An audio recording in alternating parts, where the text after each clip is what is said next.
صل على فاطمة وأبيها وبعلها وبنيها.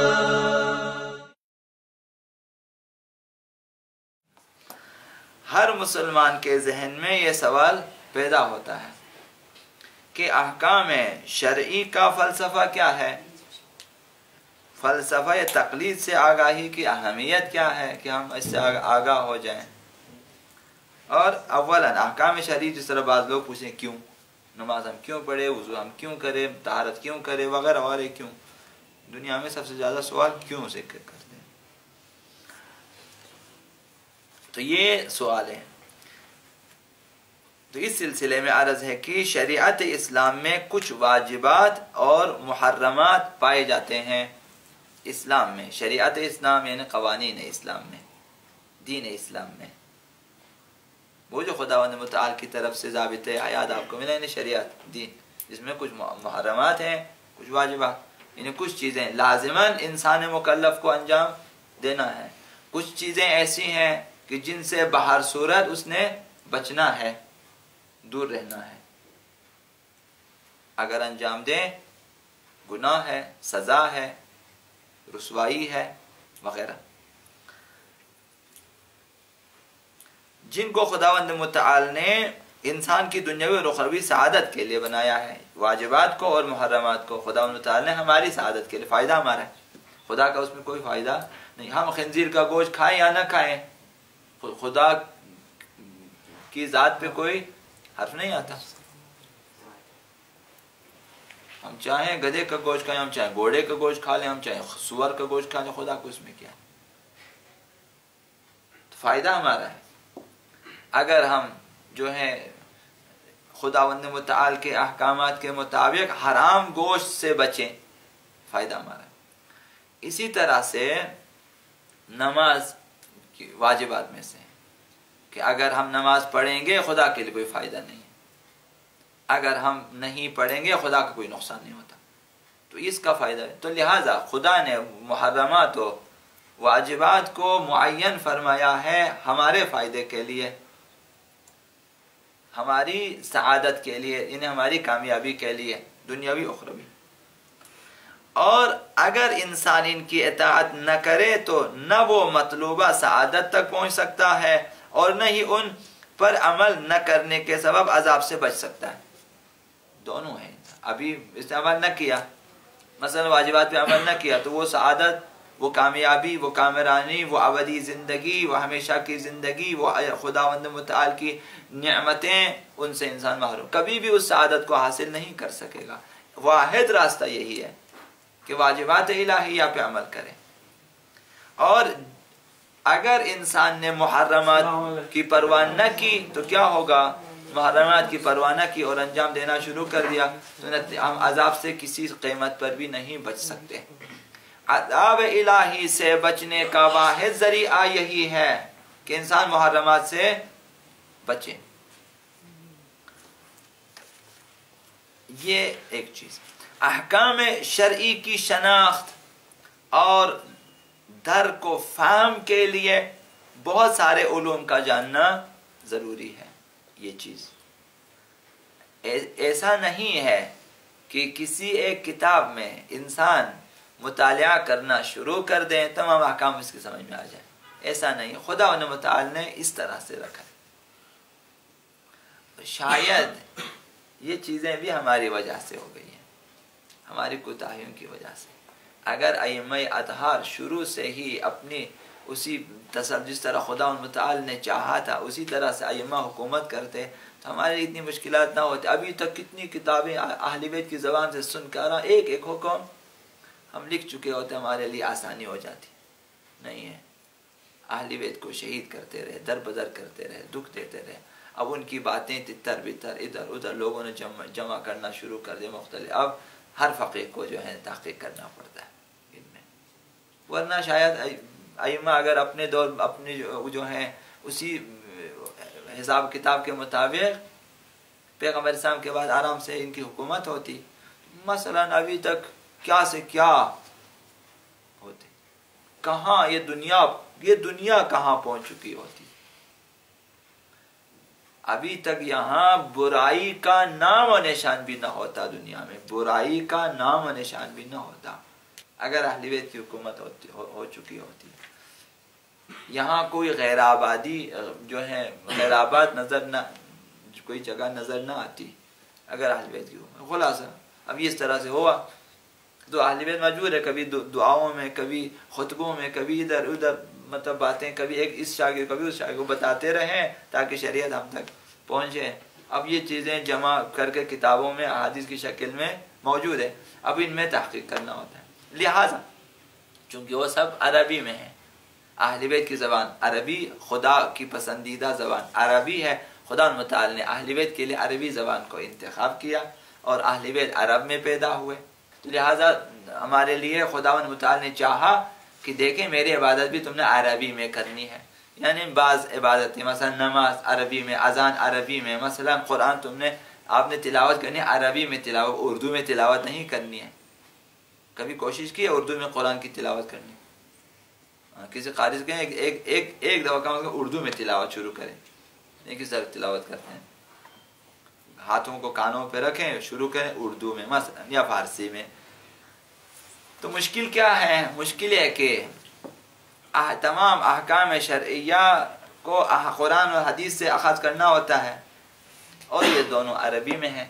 اب اس کے لیے مختلف علوم پہلے سے سیکھنا ہوتا ہے اور ہماری زبان عربی نہیں ہے، اور زبان کے ساتھ ساتھ اس زبان کے ادبیات سے بھی واقف ہونا ضروری ہو جاتا ہے، ورنہ ہم نہیں سمجھ سکتے. زبان یار من ترکی و من ترکی نہ میدانا، صحیح. یہ ساری چیزیں قرآن و سنت عربی میں اور ہم ہیں عربی سے کوسوں دور. اب بہت سارے علوم جاننا پڑتا ہے تب جا کر قرآن اور حدیث میں تحقیق کر کے احکام شرعیہ کو جو ہے سمجھا جا سکتا ہے. مثلا آیات اور احادیث کو سمجھنا، صحیح حدیث اور غیر صحیح حدیث کا پہچان، اور روایات اور آیات کی جمع آوری کی، روایات کو بھی سامنے رکھیں آیات کو بھی سامنے رکھیں، پھر نتیجہ نکالنا ہے، اور ان کی ترتیب. اسی طرح سے بہت سارے دیگر مسائل ضروری ہیں. ان تمام علوم کو جاننے کے لیے سال ہا سال کی محنت کی ضرورت ہے، تب جا کر ہم جو ہیں قرآن اور سنت میں تحقیق کرنے کے قابل ہو جائیں گے. عربی سے آشنائی ضروری ہے تو تمام بہرحال ان کے لغات سے آشنائی ضروری ہے، مختلف لغات سے آشنائی ضروری ہے. پھر قرآن تفاسیر کی ضرورت ہوتی ہے، تفاسیر کو اہل بیت کی طرف سے دیکھنا ہے، دوسروں نے کیا تفسیریں کی ہے اسے دیکھنا ہے، کس حدیث نے کس آیت کی تفسیر کی ہے وہ دیکھنا ہے. یہ حدیث صحیح ہے یا صحیح نہیں ہے. پیغمبر سے اب تک کتنے راوی آج آ چکے ہیں، انہوں نے اب بیچ میں یہ راوی بیچ میں کوئی جھوٹا راوی تو داخل نہیں ہوا ہے، بیچ میں کوئی BBC والا تو نہیں تھا کہ جس نے خبروں کو توڑ موڑ کے پیش کیا ہو اس طرح سے. تو انہیں تحقیق کرنا ہوتا ہے علماء کو. تو لہٰذا آپ کو جو ہے اب علم روایات، علم درایات، علم فلان و فلان فلان فلان، علم صرف و نحو، خلاصہ منطق، بیان، بدیع وغیرہ وغیرہ سیکھنا ہوتا ہے. اس کے لیے آپ کو کم از کم 20-25 سال لگیں گے، یعنی کم از کم 15-20 سال سے لے کر 25 سال تک کم از کم اتنے سال لگیں گے.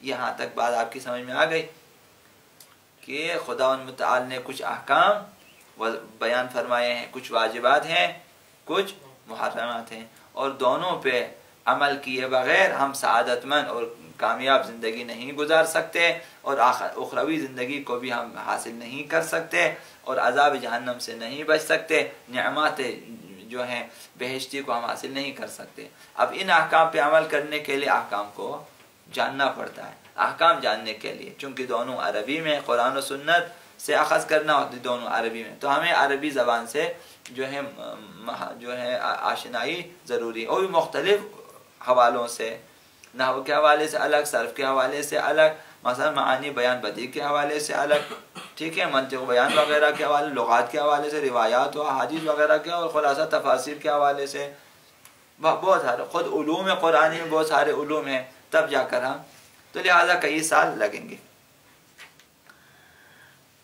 جو ہیں. اس لیے ایسے حالات میں ہر ایک کے لیے ممکن نہیں ہے کہ وہ جا کر جو قرآن و سنت میں مہارت حاصل کریں اور احکام شرعیہ تحقیق کر کے اخذ کریں. ناممکن ہے، واقعا ناممکن ہے، ایسا نہ ہونے والا کام ہے یہ.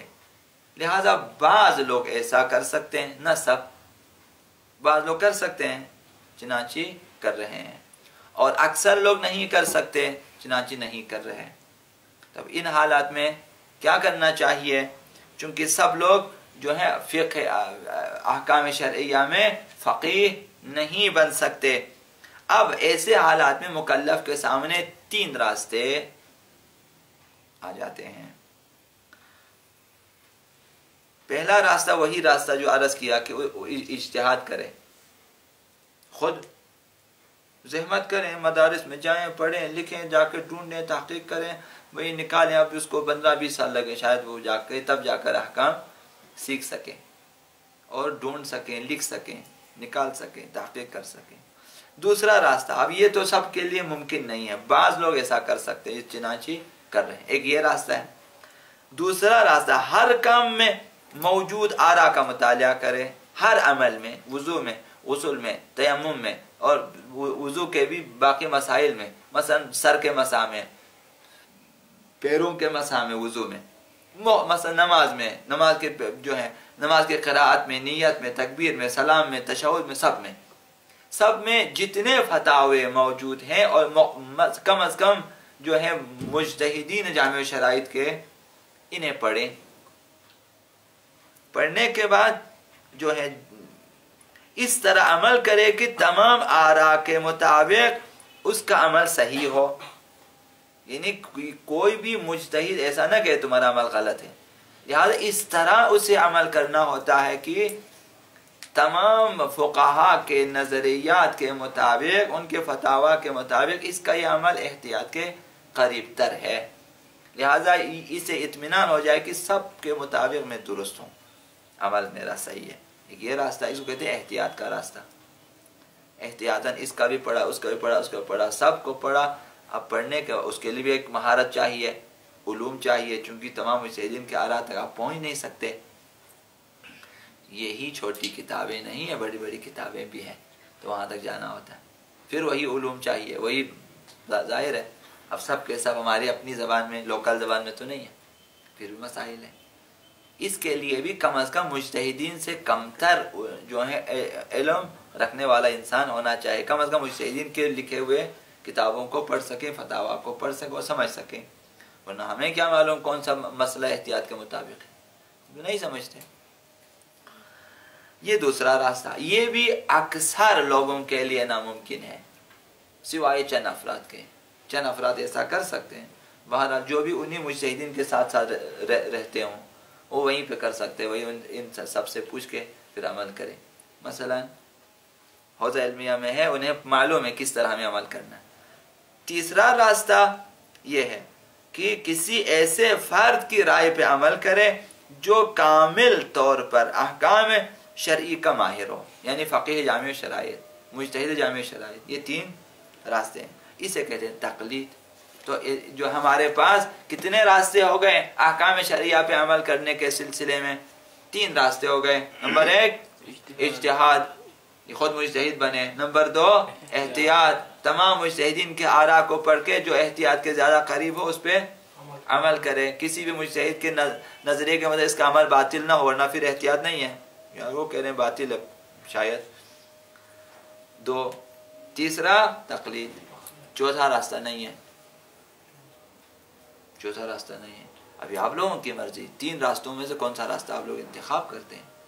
چونکہ آپ لوگ مکلف ہیں خداوند متعال کی طرف سے، اور احکام شرعیہ ایک ایک فرد پہ لاگو ہے، وہ لازم ہے، اور آپ نے عمل کرنا. یا خود مجتہد بن کے عمل کریں، یا احتیاط کے مطابق عمل کریں، یا پھر تقلید کریں. آسان ترین راہ ہمارے لیے، ہم لوگ عوام ہیں، ہمارے لیے آسان ترین راہ یہی تقلید کا راستہ ہے.